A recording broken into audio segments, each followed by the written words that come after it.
Danny Black. And I'm John Newman. Welcome to Cardmensches.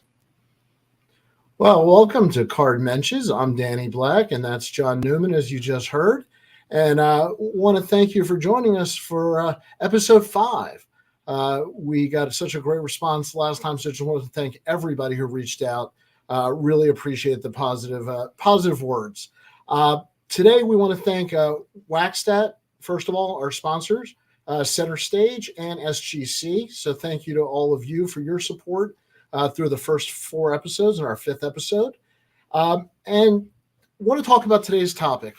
John and I were talking, it's fun to flex in this industry. And, who doesn't like having cool cards and who doesn't like buying, Hall of Fame players? And I think we all want to think that we found something or discovered a player or got in early or, something that, we fall in love with somebody and we want to get a lot of it. But let's be honest. Sometimes we swing and miss. Sometimes we buy cards and, what's up, Dylan? Hi, Double D. And I'm going to turn this over to John because both of us have swung and missed plenty, and we're going to share some of our favorites tonight. How you doing, John? Good. I'm here in warm and sunny Syracuse, minus 18, and outside and snowy and super windy, and so treacherous out there. So glad to be inside. Glad to be here Can I ask on you a episode question? 5. Do you have Sure. heat? Is your house heated? It is, but I like to dress the part. Okay. I wear. You ever heard the expression? You wear your emotions on your sleeves. You're wearing 35 below wind chill on your. Yeah, I'm wearing the weather on my sleeves. So that's yeah, you watch hobby content, you follow people in the hobby on social media, right? You tend to see everybody's, oh, I got a great deal. Check this card, and that's great. We all do that, but rarely does someone talk about when they took one on the chin, right, and got knocked out in the first round. They just talk about the knockouts they had and not the losses. So we talk a lot off the air, and so we said let's do a show, hey, where we bring a human element, right? We don't always get it, right, and so I'll go first, I guess, and I think the only reason player, you're going first is you took like the Mount Rushmore of this category. If this category had a Jerry West logo of cards that people wanted to invest in and maybe didn't get a good return on, this would be the logo. So you got to start with this one. Yeah, I'm a New York City kid. I'm a Mets fan. And this guy was going to be the next coming of Pete Rose.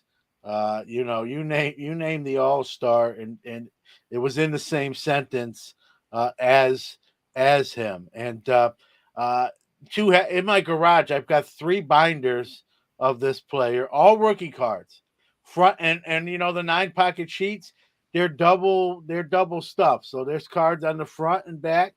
And these baseball binders they're this thick.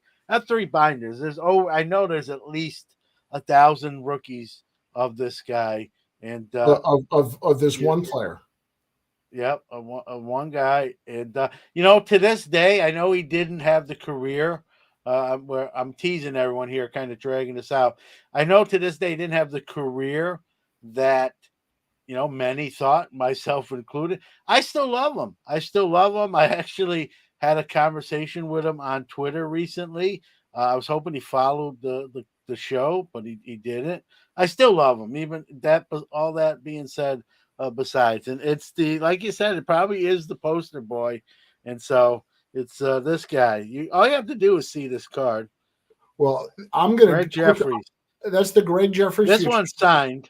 This one is actually signed. I'm going to put the overlay on real quick so people can just see real quick.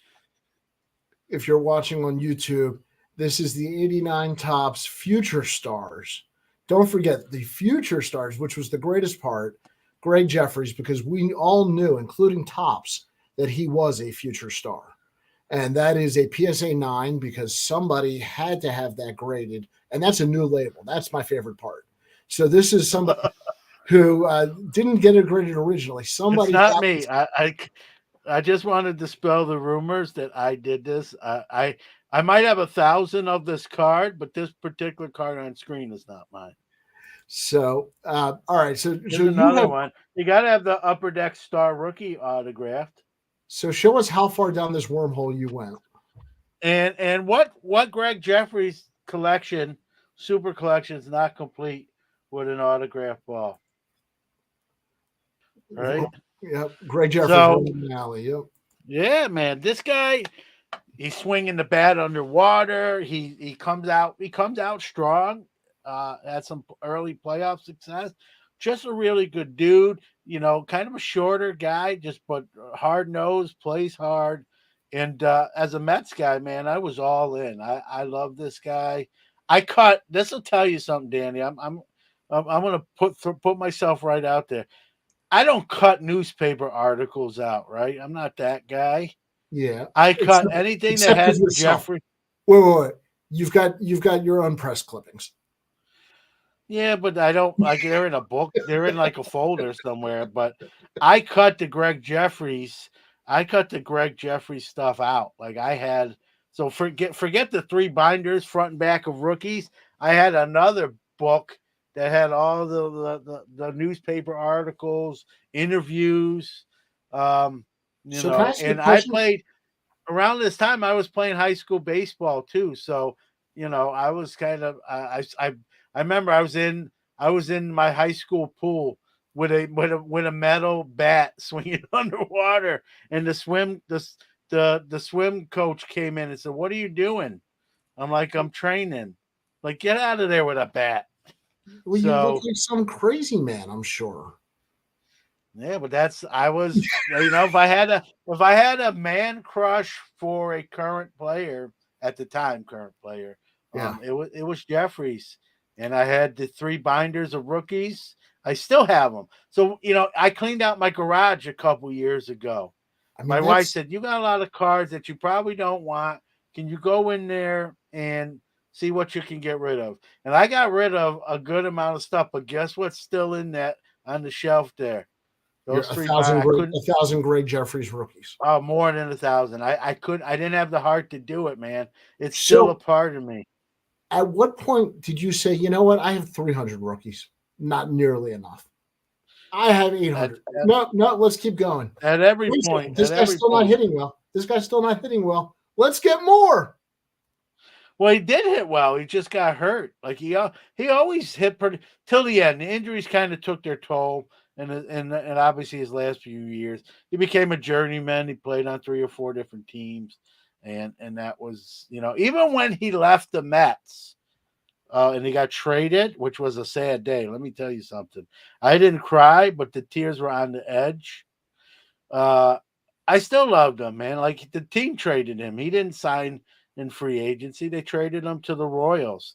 So I'm not embarrassed. I'm an honest guy. I'm a genuine guy. I'm gonna put the Greg Jeffries stuff out there.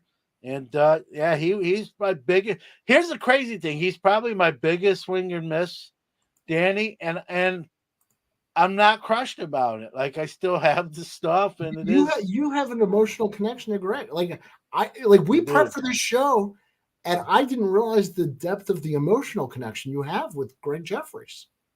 Like you I've were got talking all about his. the cards. This is I've got harder. all his minor league. I've got his early minor league stuff. Anything he appeared on, I probably had. If you remember Broders, the Fugazi cards back in the day, I even got Broder, Greg Jeffries. I've met him. I've met him during his. I met him in the minors when I went to games and he hadn't been called up yet, so I followed him very early on and got autographs Did in you walk person. around in a bathing suit swinging the bat underwater when you followed him? No, when I Did you say just walk followed him, around just being ready? You know. no. But here's the other thing I had.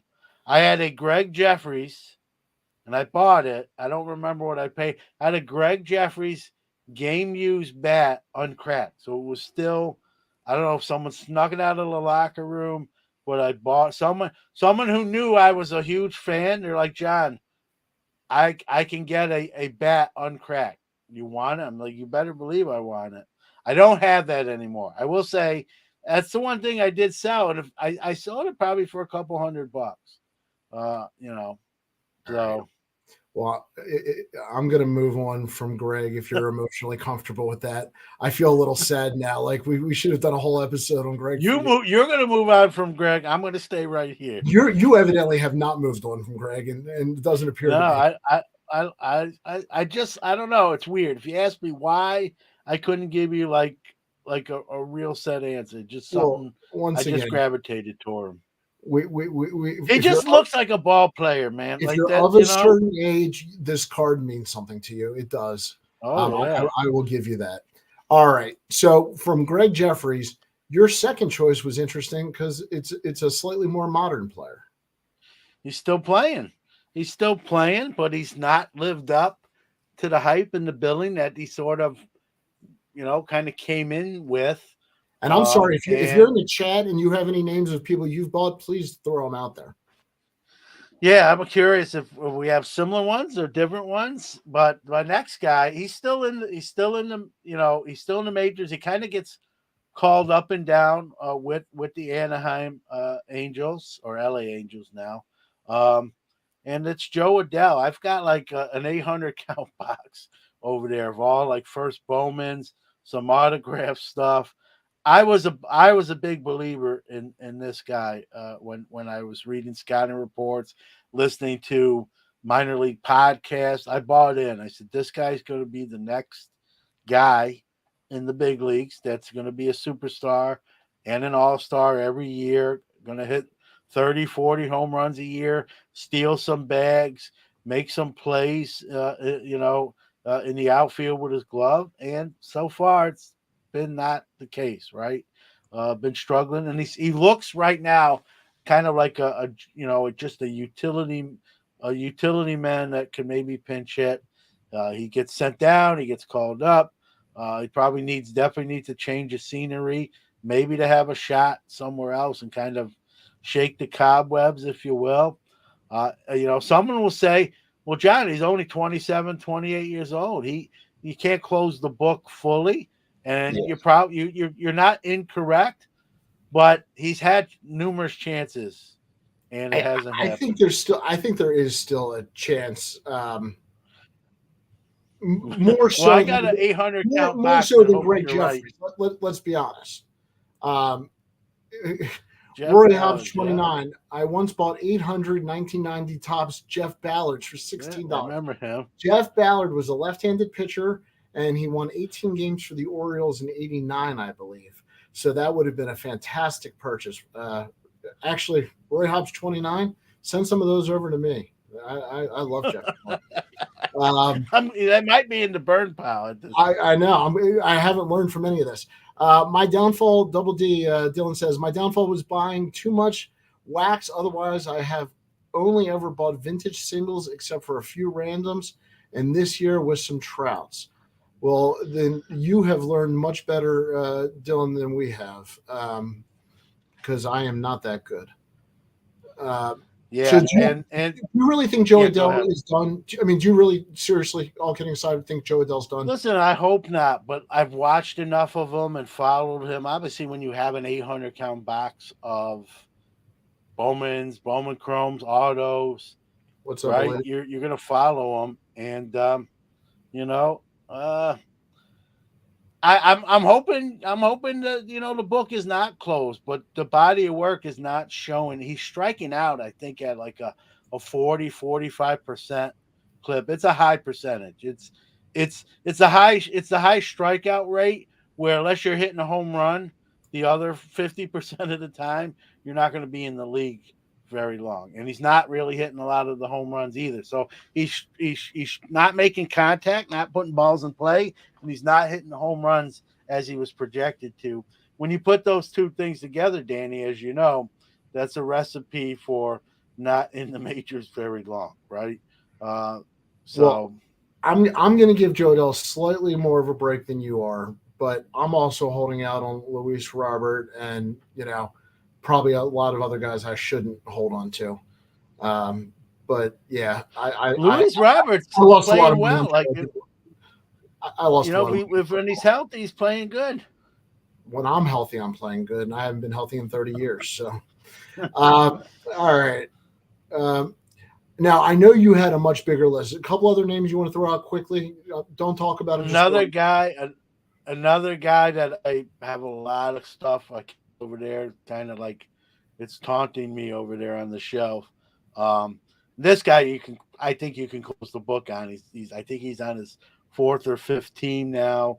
When he plays, he's batting under 200. I thought he was going to be the next great catcher in the major leagues, and that was Francisco Mejia, who came up with was an Indians prospect, and now has played for I don't know 4 or 5 teams. He's doing the tour where he's going to play for half the existing teams, and just can't put it together. Disappointing, and now there's another catcher. I'm not investing. He's on my Mets, named Francisco. That's supposed to be the next great catcher. His last name's Alvarez, but I'm not. You got catchers and pitchers. You got to be careful about. And I know we're going to segue into your two, and you're going to break the rule that I make for myself, which is don't buy a lot of pitchers if you can avoid it. So you just said one of the rules that I learned a long time ago, and these are two of the players that helped me learn the rule. I didn't believe in the rule, and when Todd Van Poppel was coming up and his cards were coming out, and here is the Upper Deck Van Poppel rookie. Let me tell you something. I own more Todd Van Poppel than Upper Deck did. I had Todd Van Poppel. I had Todd Van Poppel in every version you can imagine, in every condition, in every grade. I mean, well, this was pre most of the grading, but every condition you could have raw. And I must have. I was a dealer at the time. I must have gone to every single show with 50 to 100 Van Poppels in my case. I absolutely was enthralled with him. So, unfortunately, he had a long career. Love his Donruss card, absolutely. He had a lot longer career than people realize, but I think it's safe to say he did not live up to the hype, and that's the swing and miss for me. He very nice career. In fact, Matt Wieters is another one I thought about putting up here. That was a swing and miss, but a solid career. Ben McDonald. That's right up your alley, Danny from Baltimore. Ben McDonald. I know Ben McDonald. Another guy who had a longer career than you realize, but never lived up to the hype. I mean, he had a couple really nice seasons though. Yeah. Like dominant a lot of strikeouts. Like he was on the quick path, and then it just didn't pan out. He's now a broadcaster, and as he says, back then they didn't worry about next year's shoulder; they worried about today's game. So, I understand that. Yeah, he threw hard. I remember him in college with LSU. LSU, absolutely, and he had all the pitches. I mean, he wasn't just fastball. However, other guys don't make it for different reasons. And if you're young and you're drafted high and you're drafted by the Yankees and you end up in a bar and a fight breaks out, you don't do Brian Taylor. You don't join the bar fight. Brian Taylor, and I know he was defending a relative or whatever the story was, but his career ended before it really got off the ground. And he was supposed to be the next great high school arm. I mean, he had an arm that was just touched from above, and he was in New York. I mean, talk about a marketplace, to have his stuff, and never got anything out of it. Hurt his arm in the fight. It was just never the same pitcher again. I think I'm correct in saying he never made the majors. No, I don't believe he did. And you look at that card. I remember I had my store. I had my store when this card came out, when it was live, and I made a lot of sales of that card at a very high price. And that was the card that a lot of people thought their kids they were going to pay for their kids' college fund. with by stocking up on those. And when that bar fight sort of doomed him, there was a lot of disappointment, not just on in the Yankees organization with himself, but a lot of people sitting on a lot of Brian Taylor cards. And he was taught even before he was like he obviously never made the big leagues, but he was talked about like we talk about can't miss, right? People were just like he's going to be the guy, like it's no doubt, and Oh that yeah. really is what fueled the card sales. You hear no doubt. This guy is Bob Gibson. I've heard him compared at the time to Bob Gibson, dominating type of stuff, Yep. and And it was New the York. heavy fastball.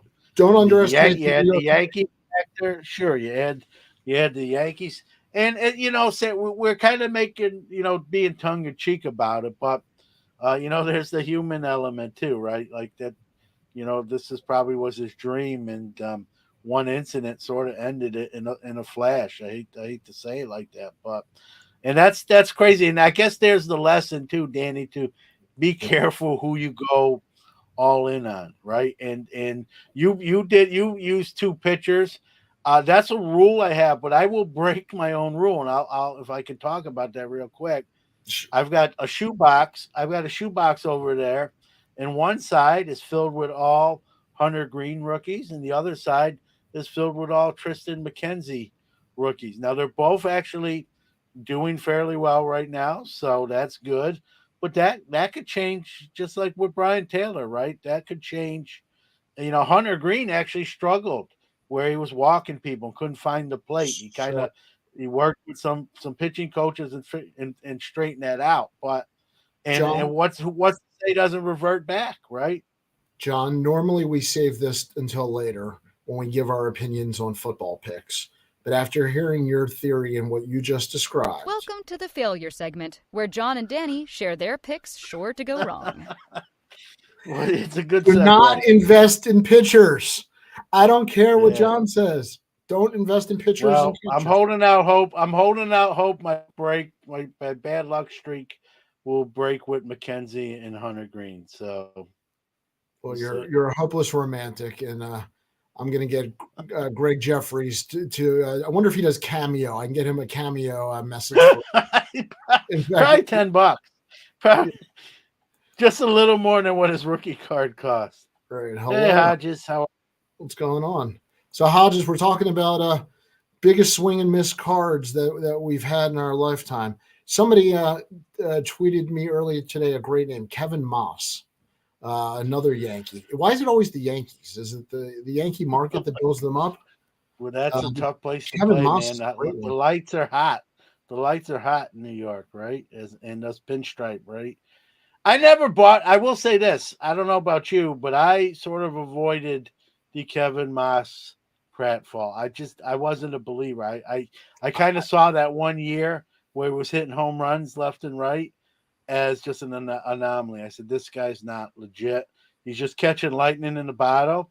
And anytime I pulled a Moss out of a pack, I was selling it. That one I'm gonna take the W on because I didn't keep any of those, unlike the other gentlemen we're talking about. So I was moving Mosses as fast as I could pull them. And people forget he had a brother that was a player too, Jason Moss.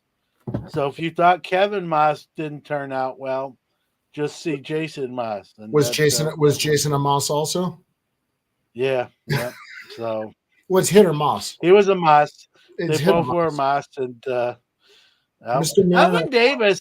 I will say this though, he had a pretty good career. Like he's not a Hall of Famer. If you bought a lot of cards, though. Yeah, you're right. Yeah, but he wasn't like he was better than Joe Adele's on track to be. I'll give Alvin Davis that much. You know what I mean? So, well, I'll admit that I bought a lot of Ryan Miner. If that name rings a bell to anybody, Ryan Miner was a basketball player, I believe, at Oklahoma, and played baseball. So he was a dual sport athlete. Guy was about 6'5", power hitting third baseman.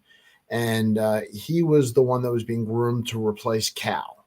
And on the day that Cal was going to end the streak and sit down, they called Ryan Miner into the manager's office and said, Ryan, you're going to be starting at third base today. Cal's not going to play. Ryan takes a deep breath, looks at the manager, and goes, does Cal know? So that's my favorite Ryan Miner story. However, his cards. Ron Kittle, there's another guy. He won Rookie of the Year, 83, I believe. And if you loaded up on his cards in 83, it was downhill from there. Yeah, there was a time I remember, like his cards were bringing pretty good bucks when you sold them. But again, and he's still very active on social media. Like he's a really good dude. Like if there was a hall of good dudes, he'd be in it. He's not gonna get in the Hall of Fame, but if there was a hall of good dudes, Ron Kittle might be a first ballot guy. So absolutely, Gabe Kapler, there's another one. Yeah, and that dude, you know what I remember about Gabe Kapler? Like the giant, like Popeye arms, kind of like, coming out of his. I'm just gonna say he's a manager now. Obviously, he looks a lot smaller than he did during his playing days. That's all I'm gonna say. Well, I will also say my wife finds him mildly attractive, and so we're not a big fan of Gabe Kapler on this half of the house. Joe Charbonneau. That's the other guy besides Jeffries that could be the logo for Swing and a Miss. There's so many of them. If you want to go back, though, there's so many of them. Yeah. Yeah.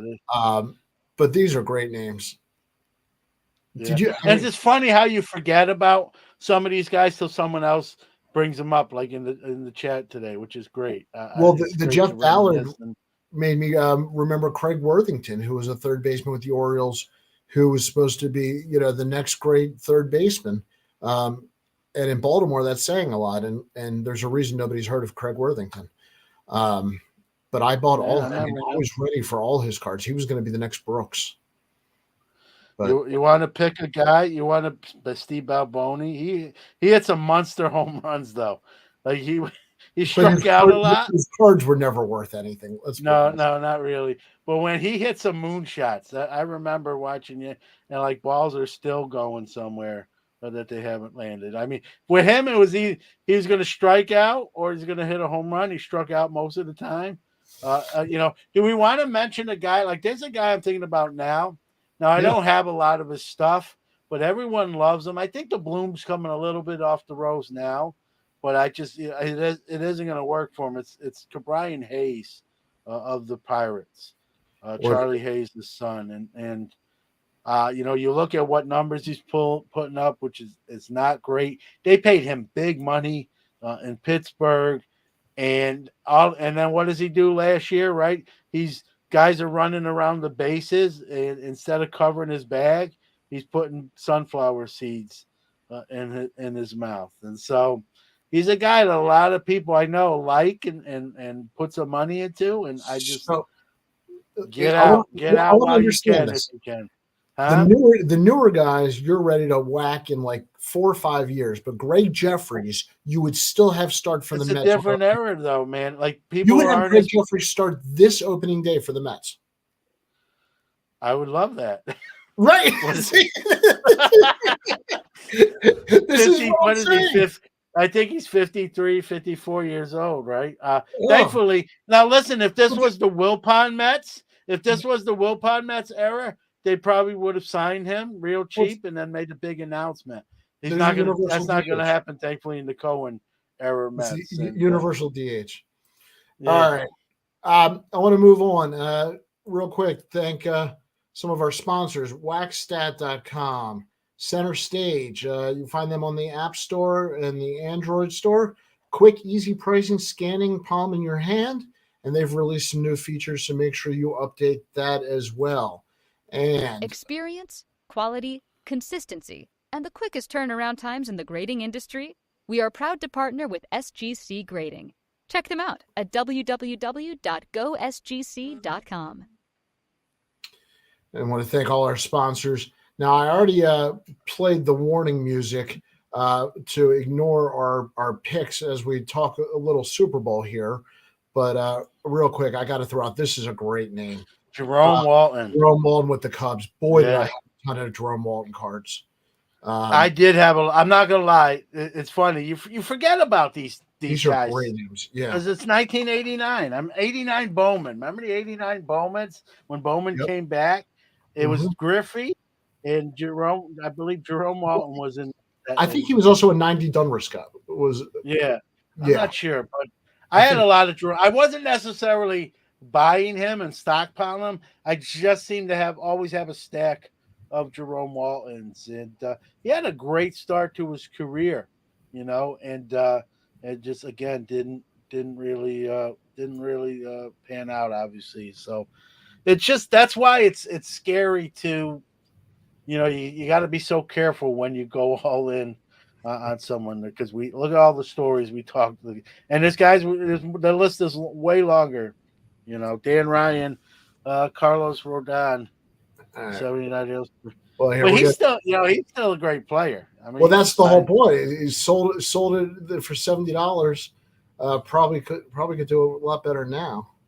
He was almost the Met, I read. So, well, and David Clyde's, but yeah, didn't quite make it there. Yeah, a little before I was a kid, or a very young kid, but I do remember him. He was, I believe, the number one pick in the draft out of high school, which at that time was not necessarily very common. And it's still he did play. I mean, he did make the majors and have a career, but I think he had control issues. And you know what? As I found out tonight, you have control issues around Oreo cookies, and this bothers me that you don't like Oreo cookies. So I would like to put that on your swing and miss list because you have swung and miss on Oreo cookies. Not my favorite, man. I think the public needs to know. The public needs to know. I'll admit it. Now, when I did eat them when I was a kid, I did what like a lot of little kids do, right? You separate the cookie and with your teeth, you take the cream out. And a lot of times I wouldn't even eat the cookie. I would throw those away, or someone else in my family would I'll take it if you're not going to eat that. I don't know. They're not my favorite. Like, will I eat them? If they're around and there's nothing else and it's a snack, I'll have one or two, sort of just to remind myself why I'm not a big fan. I just want everybody to know, as you give advice and we talk about these important issues, the lens of which this information is coming from. This is a man who will turn down a double stuffed Oreo, and we're about to tell you who to bet on for the Super Bowl. So take that for what it's worth. We already played the warning. Please do not actually pay attention to any of our picks. We have no actual talent or ability to know what's going to happen and have no guarantee that we can even log on correctly. So that being said, as we talk today, and this is going to be our last show before the Super Bowl, the spread seems to be holding almost a pick 'em here. Philadelphia -1.5 or Kansas City +1.5, however you want to look at it. I think a lot of that's going to do with the health of the quarterbacks. How are you looking at the Super Bowl, John?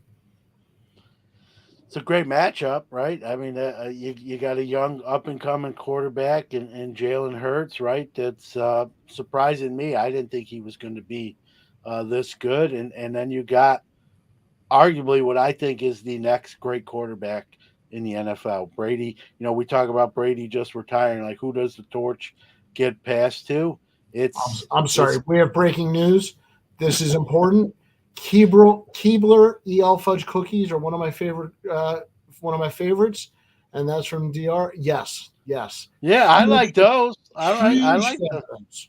I'm sorry, John. I'm in on those. You can resume our show now. I'm in on those.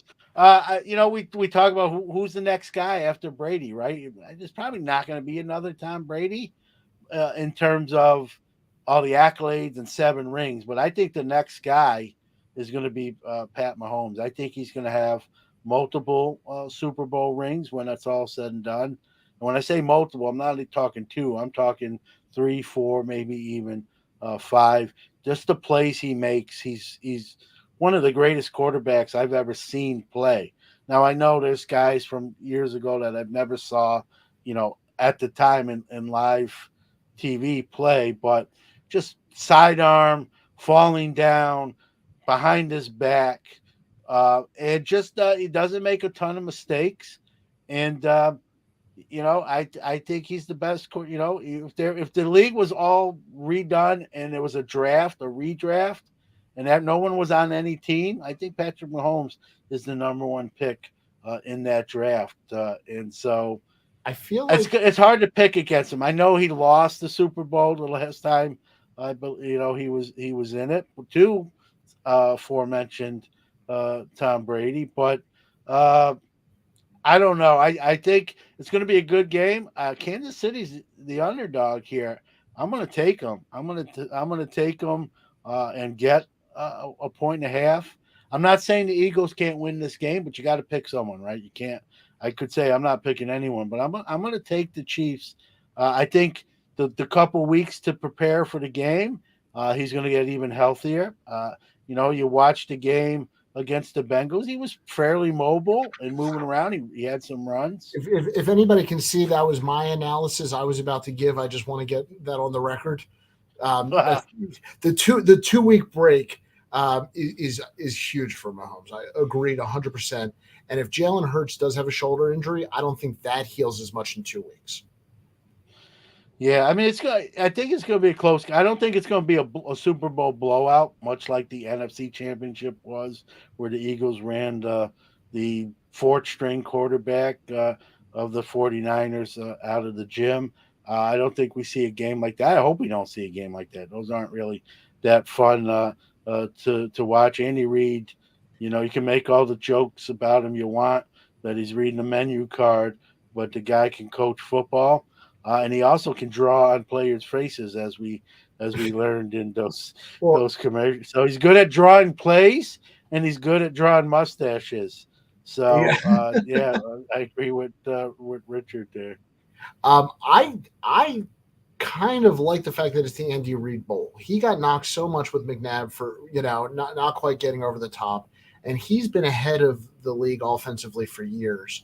That I think getting that one Super Bowl was good, but I think he's still got something in him that wants to take out Philly.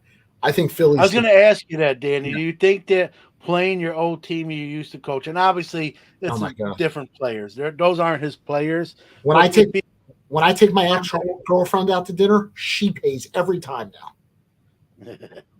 So I just was wondering, is he going to get? Now, listen, if you ain't getting geared up because it's the Super Bowl alone, but is there going to be a little bit more on the line that it's his old team he used to coach? I would think so. I mean, his emotions, right? I don't think you hold anything back in a Super Bowl, no matter what. I think anything he has to win is going to come out there. So I'm actually going to take. It's funny. I've been on Philly all year, but the more I've thought about it, I think I like Kansas City. But this one could go either way. I reserve the right to change my mind. Check my Twitter feed 5 minutes before kickoff for my final answer. We'll see how healthy everybody is pregame. Yeah, I think if Philly wins this game, Danny, it's going to be and they have a great defense. They're gonna need to come up big, a turnover, force Mahomes into a turnover, someone else coughs the ball up. They're going to need some help on the defensive side to pull this game out. I just think Kansas City, is going to score some points. I don't know what the over and under is, but I think it's going to be I don't think it's going to be a super high scoring game, but I don't think it's going to be it's going to be that average. It's funny. I didn't grab the over under because I think that's going to change more with the quarterbacks. Yeah. I think the spread's going to stay pretty close. But my bet on that as the one who puts together the. That's all right. No biggie. But if you're listening to this on audio, it is on there, and John cannot read it. So just trust me, I got it right. Super Bowl MVP. I'll catch you off guard. I gotta go. I talked about him at nauseum. I think he's going to be the difference in this game. So I'm gonna go with Mahomes. I think he's gonna.